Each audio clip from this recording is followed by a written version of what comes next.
Hey everyone, head terrain mechanic from Imperial Terrain, Dave here. Today we're going to take a quick look at some of the new pieces that are coming out on the website, how I've been using them in gameplay in real situations, and some of the cool little features that you may not have noticed. So let's get started.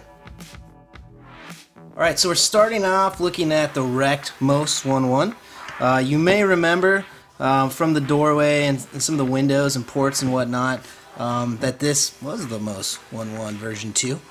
Dustin did some awesome work.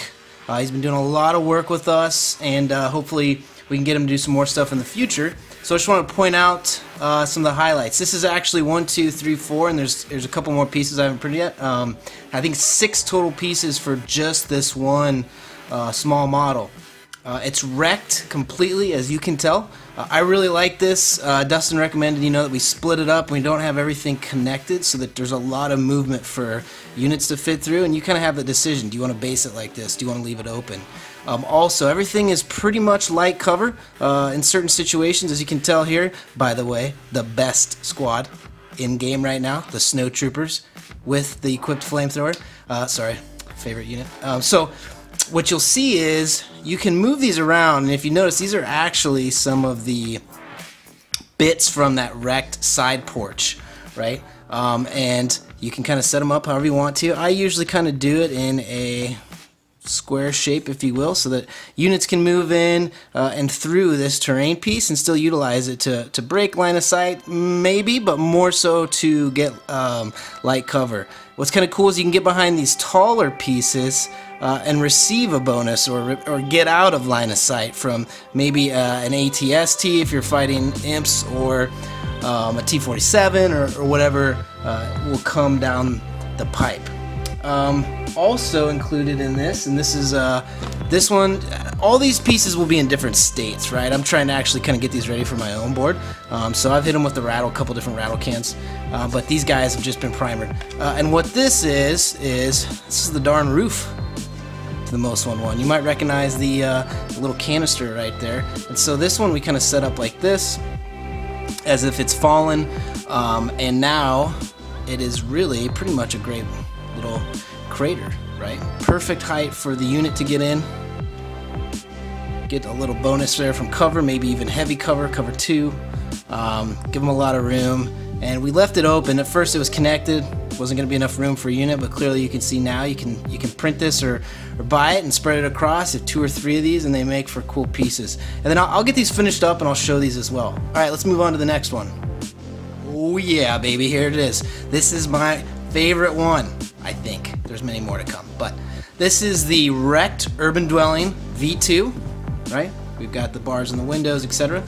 But this one's super cool. We left the walls tall so that units, if they're on the inside, they're on the back side, they'll be able to break line of sight and get in behind this. Really good for a unit like the Snow Troopers, for example. I don't play Rebs, so I don't know the benefits of those, but when you have the Snow Troopers, for instance, you can move, pop out of cover, attack, pop back in, right? There's 2 versions of this one. This inside clearly has all the wrecked terrain already. We also have a version where this is completely clean, right? So that you can use the full insides.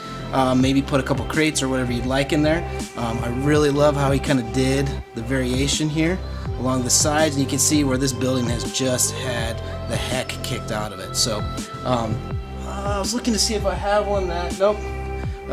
Looking to see if I had one that I hadn't kind of textured yet so you could see, but this is super easy. Coat a primer. We're looking at 2 different colors of rattle can paint here, and look, it's not quite there. I'm going to do some basing. I'm going to make it a level higher quality, but I like it for the time invested. On to the next one. Alright, now we're on to the Desert Tower. You'll notice this guy's once again split into 2 pieces so that it's open, so there's a nice path through, so that, if you're able to move your squad of Stormies or, God forbid, Rebel infantry in here, that you don't necessarily have to jump through here or make a difficult terrain move, right? You can pass through the sides here. Doorway's still intact. You can always use these positions to get in here. Stack units, I do all the time, so that you have the advantage on cover and your angles. You'll see here that once again Dustin did a phenomenal job. This thing has been through hell and back as well. There is damage on both sides. These are super easy too, right? I mean, I haven't done anything phenomenal here, and we'll get some real high quality versions of these up in the next couple of weeks, but just want to show you how easy some cool scatter terrain, you make a whole wreck city here. I like the variations. There's a window on there as well, but the height too. You can really get a pocket in here, get cover 1, right? Maybe you've already got suppression. Cover 2, I don't know if that stacks, I don't remember right now, but I'll post it in the comments if it does, just to make it extra spicy for that red player that you're playing against, because I know you're playing imps once again.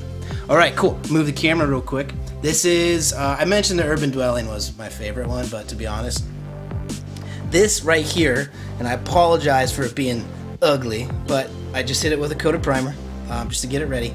This one right here is the tower, and it might be hard for you to tell, but you'll see it's 2 layers, right? And I'm going to actually have a ladder that goes from here to here so that the units can get up there, right?